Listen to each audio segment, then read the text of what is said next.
வணக்கம் my fellow aspirants. பிரார்த்தனை சமாஜத்துடைய top 10 facts பார்க்கலாம். அடிஷனலா எம்ஜி ரானடே அவர்கள் பத்தின பாயிண்ட்ஸும் பார்க்கலாம். இங்க கொடுத்திருக்க பாயிண்ட்ஸ் எல்லாமே முக்கியமான பாயிண்ட்ஸ் தான்.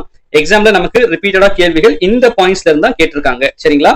பிரார்த்தனை சமாஜத்தை நிறுவியவர் ஆத்மரம் பாண்டுரங். அவர்களுடைய காலம் பாத்தீங்கன்னா 1825 இருந்து 1898. நிறுவப்பட்ட ஆண்டு 1867. இடம் பம்பாய், மகாராஷ்டிரா. இந்த சமாஜத்தின் உறுப்பினர்கள் யாருன்னா ஆர்.சி. பண்டர்கர், எம்.ஜி. ரானடே, கே.டி. தெலங். இவங்கெல்லாம் ரொம்ப ஃபேமஸான உறுப்பினர்கள். பிரம்ம சமாஜத்தின் கிளை அமைப்பு அல்லது இணை அமைப்புன்னு எதை சொல்லுவாங்கன்னா பிரார்த்தனை சமாஜத்தை தான் சொல்லுவாங்க. பிரார்த்தனை சமாஜம் பாத்தீங்கன்னா ஓர் அமைப்பாக அது பெரும் செல்வாக்கு பெற்றிருக்கவில்லை. மாறாக அந்த சமாஜத்தின் உறுப்பினர்கள் இருக்காங்க இல்லைங்களா, அவங்களாலதான் இந்த சமாஜம் ஃபேமஸ் ஆச்சு. சமூகத்தின் கடைநிலையில் உள்ள பெண்கள், தொழிலாளர்கள் ஆகியோர்களுக்கு கல்வியை வழங்கிய அமைப்பு எதுனா இந்த பிரார்த்தனை சமாஜம்.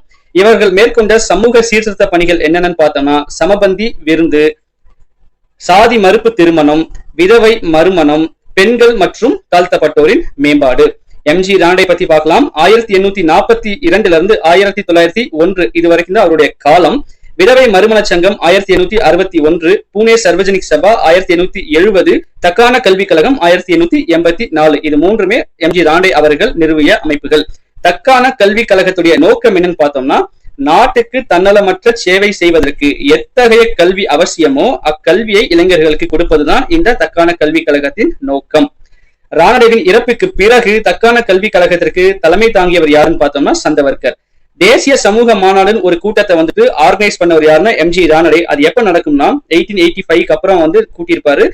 அந்த ஐஎன்சி மாநாடு ஒரு வருஷமும் ஐஎன்சி மாநாடு நடக்கும். அது முடிஞ்சதுக்கு அப்புறம் தேசிய சமூக மாநாடுன்னு இவர் ஒரு கூட்டத்தை ஆர்கனைஸ் பண்ணியிருப்பாரு. எம்.ஜி. ரானடே உடைய சீடர் யாருன்னா கோபாலகிருஷ்ண கோகலே.